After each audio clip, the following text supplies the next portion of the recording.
gushing forth from the mouths and nostrils of a score of nymphs and dryads.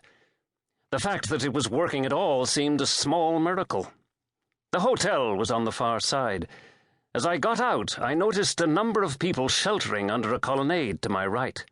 Some of them were in carnival costume, and there was the smell of smoke on the damp air. "What's all that?" I asked.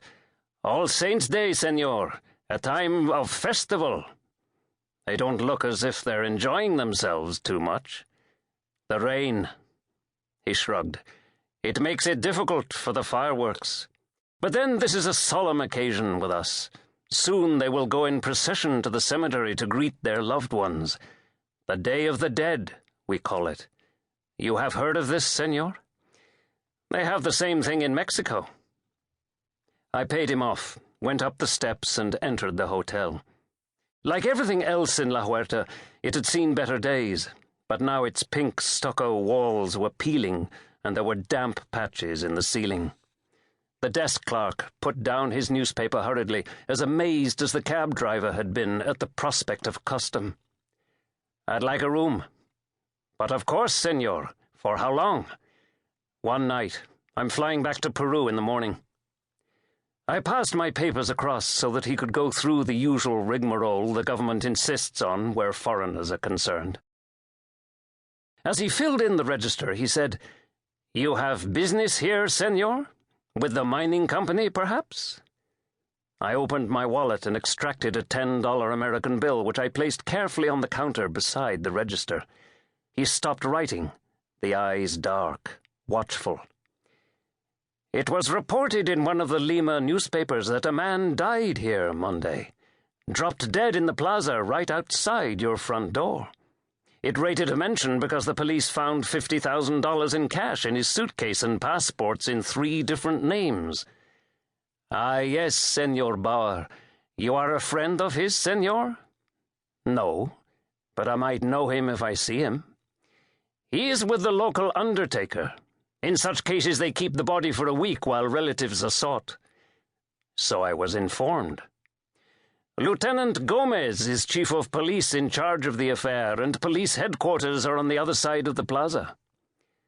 "I never find the police too helpful in these affairs." I laid another $10 bill beside the first. "I'm a journalist. There could be a story in this for me. It's as simple as that." "Ah, I see now. A newspaper man." His eyes lightened. "How may I help you?" "Bauer.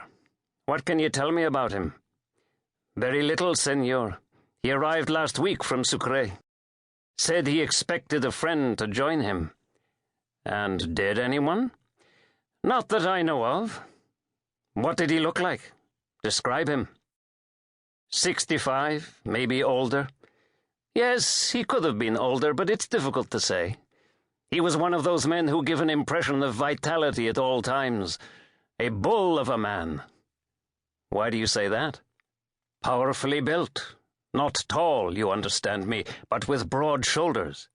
He stretched his arms. "A thick, powerful neck." "A fat man?" "No, I don't remember him that way. More the power of the man, an impression of strength. He spoke good Spanish with a German accent." "You can recognize it?" "Oh, yes, senor. Many German engineers come here." "Can I see the entry in the register?" He turned it round to show me. It was on the line above mine. There were the details from his passport, entered by the clerk, and beside it Bauer's signature, a trifle spidery but firm, and the date beside it, using a crossed 7 continental style.